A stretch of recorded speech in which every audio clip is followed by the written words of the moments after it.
Suena el gong. En una esquina del ring, con más de 250 años de historia, una república constitucional que se define a sí misma como un experimento de libertad. Y en la otra esquina, con una memoria de 5.000 años, una civilización-estado que se ve como el centro restaurado del mundo. La competencia ha comenzado. El combate por la primacía global para los próximos 25 años. Y fíjate que esto es mucho más que una simple pelea. Lo que tenemos sobre la mesa es un conjunto de análisis estratégicos que desmenuzan a los dos gigantes, Estados Unidos y China. Desde sus raíces, ¿no? Desde sus raíces filosóficas hasta sus capacidades actuales. Y lo que vamos a hacer es meternos de lleno para entender, según estos documentos, no quién va ganando hoy, Sino quién debería liderar. ¿Quién está mejor equipado para el próximo cuarto de siglo? Es una pregunta de aptitud, no de preferencia. Exacto. De acuerdo. A ver, arranquemos por la esquina del retador, que paradójicamente es el más antiguo. Las fuentes hablan de China como el Estado paternalista, o la civilización-Estado. ¿Qué significa eso exactamente? Bueno, significa que no se ve a sí mismo como una nación más, de esas creadas por un tratado, sino como la manifestación política de una civilización milenaria. Entiendo. Su legitimidad no viene de las urnas cada 4 años, viene de lo que un análisis llama el mandato del cielo moderno. ¿Un mandato del cielo moderno? Sí, es como un pacto implícito. El Partido Comunista gobierna sin oposición y a cambio entrega resultados muy concretos: estabilidad, prosperidad y un creciente orgullo nacional. Piensan en centenarios, no en el próximo ciclo electoral. Justamente, es un trueque de libertad por orden y crecimiento. Y eso se traduce en una capacidad de ejecución que en Occidente apenas podemos imaginar. ¿Te refieres a la velocidad con la que hacen las cosas? A la velocidad y a la escala. Es un sistema hipercentralizado, tecnocrático. Si el Comité Central decide algo, moviliza recursos del Estado, de la academia, de las empresas, de una forma masiva. Como con los hospitales que construyeron en 10 días. Por ejemplo, o su red de trenes de alta velocidad. Hay una metáfora confuciana que lo resume todo, y que citan las fuentes. A ver. Dice: el gobernante es el viento, el pueblo la hierba. Cuando el viento sopla, la hierba se inclina. Uf, qué imagen. Eficiencia brutal, pero esa misma imagen ya sugiere una debilidad, ¿no? ¿A qué te refieres? ¿Qué pasa cuando el viento se equivoca de dirección? Si todos se inclinan, ¿quién le avisa al gobernante que va directo a un precipicio? Exactamente. Ahí diste en el clavo de las debilidades que marcan todos los análisis. ¿Cuál sería la primera? Primero, un profundo déficit de confianza internacional por su opacidad, su autoritarismo. Segundo, su soft power, o sea, su atractivo cultural, es frágil. Pueden exportar tecnología, pero no un modelo de vida que otros quieran imitar. Y el punto clave que mencionabas, el riesgo de que los errores no se corrijan. Ese es el riesgo sistémico. Un error en la cúpula, como con la COVID o la burbuja inmobiliaria, puede magnificarse, porque no hay contrapesos, no hay una prensa libre, no hay oposición. Ok, clarísimo el perfil del retador. Visión de siglos, ejecución implacable, pero con riesgo de errores catastróficos. Ahora, la otra esquina. ¿Cómo describen al campeón que defiende el título? Pues el perfil es el de la República del Héroe o el hegemón liberal. Es un país que nació de una idea, de una ruptura. Su ADN es la ilustración. ¿Y su legitimidad es entonces lo opuesto a China? Totalmente. Se basa en el contrato social, en el consentimiento de los gobernados. Aunque sea un consentimiento, muy ruidoso y conflictivo. Y su gran fortaleza, según leí en las notas, es algo que parece la antítesis de China, su amor por el caos. Es una buena forma de verlo. Los documentos lo definen como un ecosistema de innovación que no solo tolera, sino que premia el riesgo y el fracaso. Silicon Valley. El ejemplo obvio, donde quebrar con un startup no es una mancha, es, digamos, una medalla de experiencia. Esa cultura de fallar rápido para aprender rápido es muy difícil de replicar. Y su soft power sigue siendo enorme, ¿no? Inmenso. Hollywood, las universidades, la tecnología proyectan una imagen de libertad que, aunque esté dañada, sigue siendo potente. Y claro, su red de alianzas, la OTAN, los pactos en Asia, eso es un activo que China simplemente no tiene. Pero ese caos interno tiene un precio altísimo. Los análisis son brutales al describir sus debilidades. Sin duda, la polarización política es tan extrema que se habla de una parálisis institucional casi permanente. Y no es solo la política. ¿No? Mencionan una fatiga intervencionista en la población, un cansancio de ser el policía del mundo. Y lo más grave es la brecha entre su discurso de derechos humanos y su práctica, que erosiona su autoridad moral. Leí que uno de los informes llega a calificar la crisis del fentanilo como una amenaza a la seguridad nacional. Es que lo es. No es solo un problema de salud pública. Hablamos de casi 1.500 muertes a la semana. Es una herida autoinfligida de una magnitud devastadora. Bien, tenemos los perfiles. La eficiencia autoritaria contra la innovación caótica. Ahora, ¿cómo los juzgamos? Para que eso no sea una cuestión de gustos, los análisis proponen una especie de tarjeta de puntuación, ¿no? Correcto. Proponen un marco con criterios, digamos, objetivos para evaluar quién estaría mejor a cargo. No es sobre quién es bueno o malo, sino sobre quién es más funcional para el resto del mundo. Ok, vamos a desempacar eso. ¿Cuáles son las reglas de este concurso? A ver, el primer criterio es la estabilidad del orden internacional. O sea, en simple, ¿qué liderazgo es más probable que evite una tercera guerra mundial? Un punto menor. Sí. El segundo es la legitimidad normativa. Es decir, ¿qué modelo de sociedad proponen? ¿Sus valores son algo que otros países admiran? O sea, ¿quién tiene la historia más atractiva? Exacto. El tercer criterio es la provisión de bienes públicos globales. Una frase un poco académica. Sí, pero se refiere a quién se hace cargo de los problemas que son de todos y que nadie puede resolver solo. ¿Como una pandemia o el cambio climático? Eso mismo.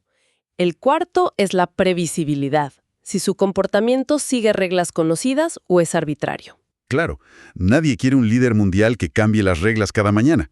Y el quinto, que es muy importante para el resto de los países, es si su liderazgo deja espacio para la autonomía de otros, o si exige una lealtad absoluta. Oye, y mientras te escucho, recuerdo que varios de los documentos insistían en algo que no has mencionado, pero que parece central: la capacidad de un sistema para arreglarse a sí mismo, su resiliencia. Absolutamente. Ese es un metacriterio, si quieres. La capacidad de innovación y, sobre todo, la habilidad para autocorregirse. Porque ambos van a cometer errores. La pregunta es cuál de los dos sistemas tiene mecanismos para reconocerlos y enmendarlos. Perfecto. Tenemos a los luchadores, tenemos las reglas. Llega el momento de la verdad. Con todo esto sobre la mesa, ¿qué dicen los análisis?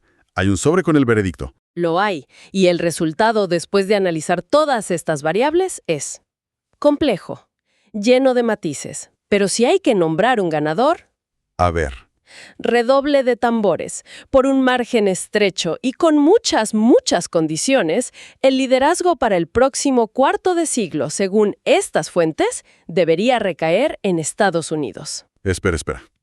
¿De verdad? ¿Me estás diciendo que el ganador es Estados Unidos? Pero si acabamos de escuchar que están paralizados por la polarización, que su autoridad moral está por los suelos y que el fentanilo es una amenaza nacional, ¿cómo puede un país tan fracturado liderar? Honestamente no me cierra. Es la reacción lógica, y es la gran paradoja de este veredicto.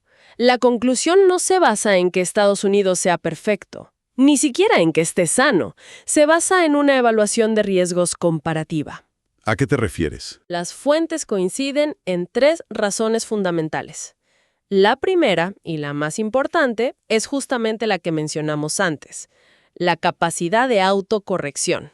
A ver, explícame eso, porque desde fuera parece que no corrigen nada, solo gritan más fuerte. La lógica del análisis es esta: un sistema ruidoso, abierto, autocrítico, donde los escándalos salen en la prensa, donde la oposición puede bloquear al gobierno, es, a largo plazo, menos peligroso para el mundo que un sistema opaco y monolítico, donde los errores se ocultan hasta que ya es demasiado tarde. O sea, los problemas de Estados Unidos están a la vista de todos. Exacto, y eso, paradójicamente, es el primer paso para poder solucionarlos. En China, a menudo, ni siquiera se sabe que hay un problema hasta que la crisis estalla. Ok, es el argumento del mal conocido. La transparencia de su propia disfunción es una ventaja. ¿Cuál es la segunda razón? La innovación disruptiva. Los análisis coinciden en que los próximos 25 años no serán de estabilidad, serán de un caos tecnológico brutal. Inteligencia artificial, biotecnología. Correcto. Y la historia demuestra que la innovación verdaderamente radical, la que cambia las reglas, florece mejor en ambientes de libertad, de desorden creativo, no en planes quinquenales dictados desde arriba. Hay una frase que leí en uno de los documentos que me pareció brillante. ¿Cuál? Decía algo como, China es mejor para gobernar un mundo estable, Estados Unidos es mejor para sobrevivir y liderar en un mundo inestable. Esa frase lo resume perfectamente. Y todo apunta a que el mundo que viene será de todo menos estable. Fascinante. O sea que toda esa ineficiencia y ese ruido político que vemos es en realidad un mecanismo de supervivencia para un futuro que nadie puede predecir. Esa es exactamente la conclusión estratégica. Y la tercera razón es su red de alianzas y su atractivo normativo. A pesar de todo. A pesar de toda la erosión y la hipocresía, la promesa de derechos individuales, de pluralismo, sigue siendo para la mayoría de las democracias una propuesta más atractiva que la de prosperidad a cambio de obediencia. Entendido. Autocorrección, innovación en el caos y una red de socios. Pero si Estados Unidos es el ganador condicionado, ¿qué pasa con China? ¿Simplemente pierde? Aquí es donde el veredicto se pone realmente interesante y se aleja de una lógica de Guerra Fría. El veredicto no es solo Estados Unidos. Entonces, Es Estados Unidos como primera potencia, pero en un orden mundial que debe reconocer a China como un coprotagonista indispensable. La idea de que un solo país pueda manejarlo todo ya se considera obsoleta. coprotagonista. ¿Y cómo funcionaría eso en la práctica? Suena bien en el papel, pero ¿quién tiene la última palabra? Esa es la pregunta del billón de dólares. Los análisis sugieren una especie de cogestión. Por ejemplo, Estados Unidos lidera la innovación de nuevas tecnologías verdes. Pero sería China, con su capacidad industrial, la que las produciría a escala global. Exacto. Uno pone las ideas y las normas, el otro la ejecución masiva. Es un equilibrio tenso o conflictivo, pero la alternativa, la parálisis total, se ve como algo mucho peor. Un matrimonio por conveniencia global. Ahora, volvamos a la condición principal. Dijiste que el liderazgo de Estados Unidos era condicionado. ¿Cuál es esa gran condición? Es una condición interna y es crítica. Debe resolver su crisis de cohesión social. Si la polarización sigue aumentando y paraliza sus instituciones, entonces todas sus ventajas externas se vuelven irrelevantes. El modelo chino, con su paciencia, simplemente esperaría a que su competidor se desmorone solo. Exacto. El mayor enemigo del liderazgo estadounidense, concluyen las fuentes, es su propia división interna. Y parece que ese liderazgo, incluso si sobrevive, no será el que conocimos. Uno de los análisis menciona un concepto muy provocador, la Don Roy Doctrine. ¡Ah, sí! Es una idea fascinante y algo siniestra. Suena a una mezcla extraña. Don Roy Doctrine. Por supuesto que quiero que me expliques eso. ¿De dónde sale? Claro. La doctrina Monroe del siglo XIX básicamente decía América para los americanos, o sea, para Estados Unidos. Advirtiendo a Europa que no se metiera. Ajá. El análisis sugiere que la nueva política exterior mezclará eso con la visión del presidente McKinley de finales de ese mismo siglo, justo antes de que Estados Unidos se convirtiera en una potencia global intervencionista. ¿Y cuál es la idea entonces? Que Washington volvería a enfocarse de manera casi obsesiva en su patio trasero, las Américas, usando su poder para dominar la región, mientras se desentiende progresivamente de los problemas de Europa o Asia. Es un aislacionismo selectivo y mucho más agresivo. O sea, menos exportar democracia y más asegurar recursos y mercados. Exactamente. De hecho, el mismo documento predice el cierre de agencias como USAID, que era el símbolo de eso. Se acabaría la era de intentar construir naciones a su imagen y semejanza. ¿Y qué vendría en su lugar? Una era de realismo transaccional puro y duro, de coerción económica, y de un liderazgo que se basa menos en la persuasión y más en ser indispensable y, hasta cierto punto, temido. Vaya.